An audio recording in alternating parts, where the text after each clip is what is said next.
O programa a seguir tem classificação indicativa livre.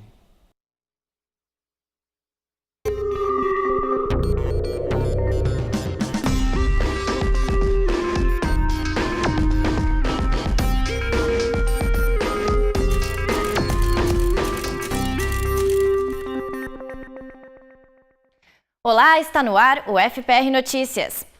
A segunda-feira começou ensolarada aqui na capital e a gente abre a edição de hoje com belas imagens feitas pelo cinegrafista Pelé Guaripuna. Céu bem azul, poucas nuvens, um dia lindíssimo. A semana promete sol e calor. Logo a gente volta com os detalhes da previsão do tempo. 4 programas de pós-graduação estão com inscrições abertas, são 79 vagas. Confira os detalhes. O programa de pós-graduação em Biologia Celular e Molecular está ofertando 21 vagas para o mestrado, sendo 9 com bolsas de estudo.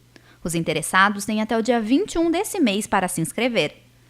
Outras 6 vagas estão disponíveis para o programa de pós-graduação em Microbiologia, Parasitologia e Patologia do setor de Ciências Biológicas.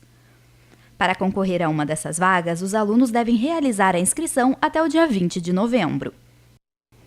Já o setor de tecnologia está oferecendo 22 vagas para o programa de pós-graduação em Engenharia de Alimentos. Os interessados têm até o dia 14 desse mês para fazer a inscrição. As vagas são divididas em 6 para o mestrado e 16 para o doutorado. E o programa de pós-graduação em Física da UFPR também está com as inscrições abertas. São 30 vagas, sendo 15 para o mestrado e 15 para o doutorado. O prazo das inscrições termina dia 28 de novembro. Para mais informações sobre os processos de seleção e local de inscrição, acesse o site da universidade. Você sabia que todo o conteúdo científico produzido aqui na UFPR está disponível na internet? Pois é, são registradas cerca de 56 mil visualizações por mês no acervo digital. O acesso rápido e o preço acessível dos artigos são algumas das vantagens do repositório digital. Assim como em quase todos os setores da sociedade, a era digital também modificou as formas de se fazer pesquisa. E por esse motivo, a UFPR disponibiliza de forma digital toda a sua produção científica. É o chamado Repositório Digital. Criado em 2004, o sistema cresce a cada dia. Fundadora e coordenadora do projeto, Lígia Setenareschi, conta como foi o processo de criação. Lá em 2004, o professor Marcos Sunier, do C3ECL e eu, tivemos a ideia de criar, então, as bibliotecas digitais da universidade. Já naquela época, a gente pensou em criar a biblioteca digital de tese e dissertações, a biblioteca de revistas e a biblioteca de imagem e som, para poder ter um lugar onde guardar, armazenar e preservar os vídeos que eram produzidos pela UFPR TV. Segundo ela, a digitalização desse acervo foi necessária para dar uma alternativa aos alunos, já que muitos artigos só podem ser obtidos a altos custos. Um artigo científico, para vocês terem noção, custa entre 20 e 42 dólares. Nós disponibilizamos 58 revistas de forma gratuita, em acesso aberto, para qualquer lugar no mundo onde a internet chega. Pesquisadores do mundo inteiro, pense em Índia, China, Afeganistão, Paquistão, qualquer país do mundo hoje tem acesso às nossas revistas, tem acesso a uma informação científica em meio digital sem pagar nada por isso. Todo o material está disponível para a população, como explica a vice-coordenadora Caroline de Lima. O repositório digital e a biblioteca digital de periódicos da UFPR é de acesso aberto, ela foi construída com software livre, então toda a comunidade universitária, tanto interna quanto externa, tem acesso e pode baixar os artigos na íntegra, sem custo algum. O repositório é uma parceria entre o sistema de bibliotecas da UFPR e o C3SL, que desenvolve programas de software livre. Então, se foi identificado dentro da instituição uma necessidade de um projeto que necessite de alguma coisa que seja interessante para o departamento realizar, eles vão procurar uma ferramenta que seja um software livre, vão procurar a equipe, os bolsistas, já identificando o perfil para saber o que cada um tem que fazer, vão dar o treinamento e também vão cuidar de toda a infraestrutura. Elizabeth também explica que não é apenas de monografias que se constitui o repositório. Ele tem em torno de 16.500 itens publicados e ele está dividido em teses, dissertações, monografias e outro tipo de publicação, por exemplo, vídeos, livros, congressos. O conteúdo digital conta também com mais 58 revistas científicas, que totalizam mais de 11 mil artigos publicados.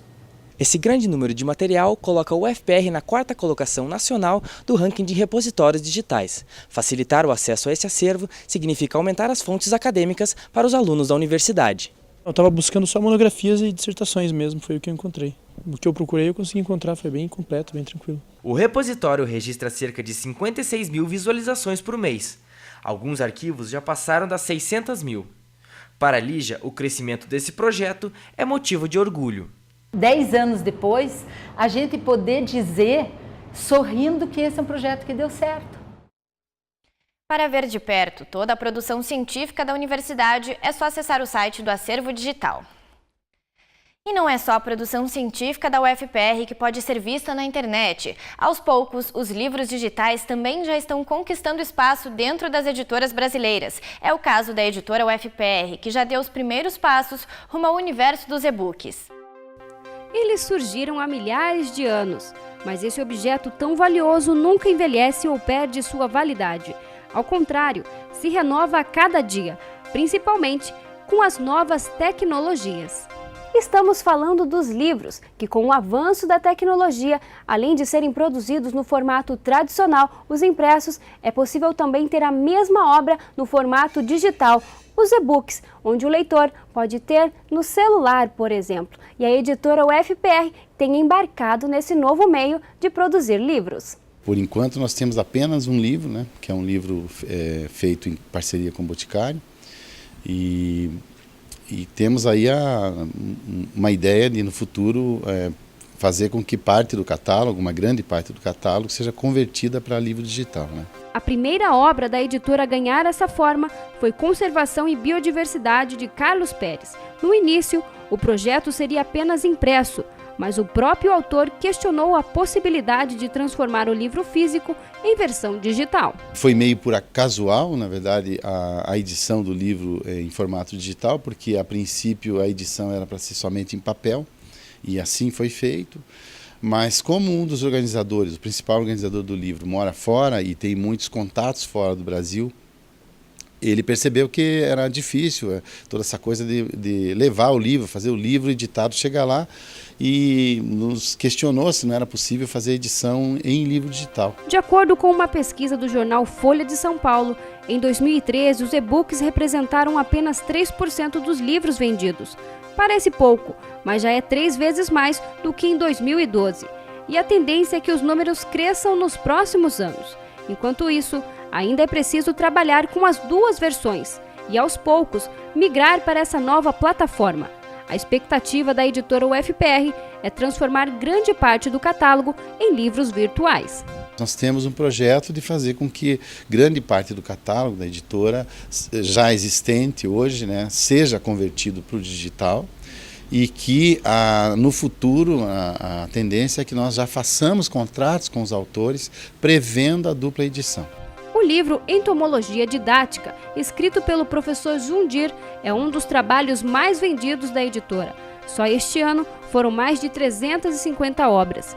A primeira edição foi lançada em 1985, em um período em que computador e celular eram objetos de poucos. Agora, com a 7ª edição quase concluída, o livro está na lista da editora e deve ser um dos próximos a migrar para o meio digital. Eu acho fantástico. Quanto mais meios o aluno tiver à disposição de adquirir conhecimento, melhor. O meu trabalho fica disponível para mais gente, né? Quanto mais pessoas tiver acesso, ótimo, né? Não dá para negar. Os e-books são uma tendência. Em alguns países, fazer a leitura em livros digitais já é algo comum. Com isso, empresas da área vão precisar migrar para esse novo meio e formato de ler. Mas é claro, sem deixar o impresso de lado.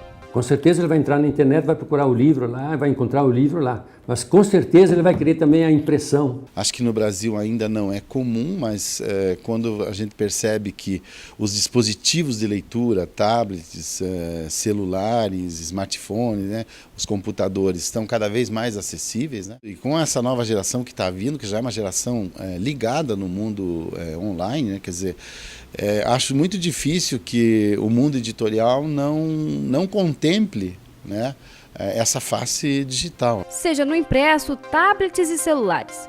O importante mesmo é adquirir conhecimento. Boa leitura! Aprender brincando. Esse é o objetivo do livro de RPG Jaguareté, O Encontro, lançado pelo MAI, o Museu de Arqueologia e Etnologia, e publicado pela editora UFPR. O kit completo é composto por um livro base totalmente ilustrado, um livro para os professores, uma descrição do cenário e das regras, um mapa e um dado de 10 faces. A obra é uma contribuição para o cumprimento da lei, que torna obrigatório o ensino da história e cultura afro-brasileira e indígena no ensino fundamental e médio. Com esse material, cada jogador pode interpretar um tupinambá, um guainá ou um conquistador europeu da época. Durante o jogo é possível vivenciar o cotidiano, os conflitos e as mitologias desses povos. A criança ou o adolescente podem se colocar no lugar do personagem e entender melhor o outro. Assim é possível quebrar os preconceitos e aprender o valor de outras culturas. A gente continua falando de literatura. No Marca Páginas de hoje, você vai ver uma reflexão filosófica e jurídica sobre direitos humanos. A convivência entre os diferentes e o lugar da dignidade humana na sociedade são temas abordados no livro Helênia e Devilha, do professor aposentado da UFPR, Luiz Fernando Coelho. Helênia e Devilha. Entre esses nomes, existem grandes diferenças. O primeiro significa ética, já o outro representa o lado oposto, a imoralidade. E é justamente isso que o professor Luiz Fernando Coelho aborda na sua mais nova obra, Helênia e Devilha, Civilização e Barbárie na Saga dos Direitos Humanos. Quando eu falo em Helênia e Devilha, eu faço uma espécie de utopia estrutural. É uma estrutura axiológica, uma estrutura valorativa. Quais seriam os valores levados ao ponto culminante, né, numa cidade ética, contrapondo-se à negação desses valores, uma sociedade absolutamente corrupta. Depois de nós definirmos essa estrutura axiológica, nós aplicamos ao mundo e especialmente ao Brasil, né?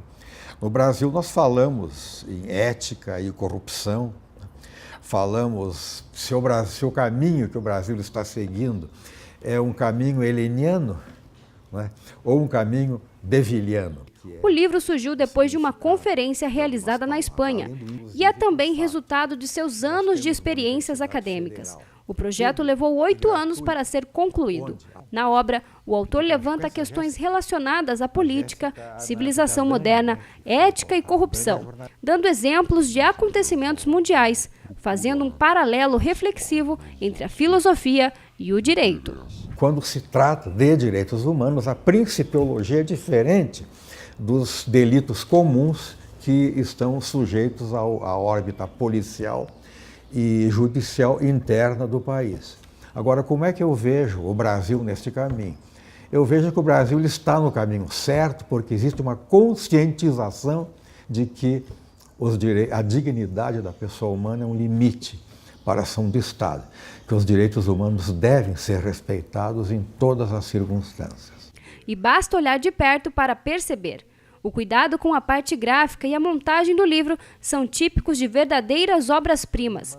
Quanto ao conteúdo, o autor prefere que o próprio leitor tire suas conclusões. Nós tivemos 12 revisões, uma equipe de revisores, contando com professores de linguística, professores de literatura, críticos literários, que tiveram a bondade de fazer. E eu aperfeiçoei realmente o meu estilo a partir dessas críticas feitas ao livro durante a fase de revisão. Então, do ponto de vista editorial, eu acredito que é uma obra-prima, né? Do ponto de vista de conteúdo, nem tanto, né? Isso os leitores é que vão dizer depois. Eu estou aberto a críticas, as futuras edições, a gente poderá ainda aperfeiçoar. Ficou interessado? É só ir até as livrarias do Centro Politécnico, da Reitoria ou então visitar o próprio site da editora UFPR. Lá você encontra todos os livros publicados pela editora, inclusive o que nós vimos no Marca Páginas de hoje. E como você viu no começo dessa edição, a semana promete sol e calor. Os detalhes da previsão do tempo você vê agora. Hoje, o tempo permanece estável em Curitiba. Os termômetros marcam entre 13 e 28 graus. Amanhã, as nuvens cobrem o céu e a máxima é de 25 graus. Na quarta e na quinta-feira, o tempo fica nublado com chuvas e trovoadas isoladas durante o dia. Na sexta, deve parar de chover e as temperaturas ficam mais amenas, entre 12 e 20 graus. O FPR Notícias fica por aqui. Para rever essas e outras reportagens, é só acessar o nosso site e também as redes sociais. A gente volta a se encontrar na quarta-feira com mais uma edição inédita do FPR Notícias. Até lá!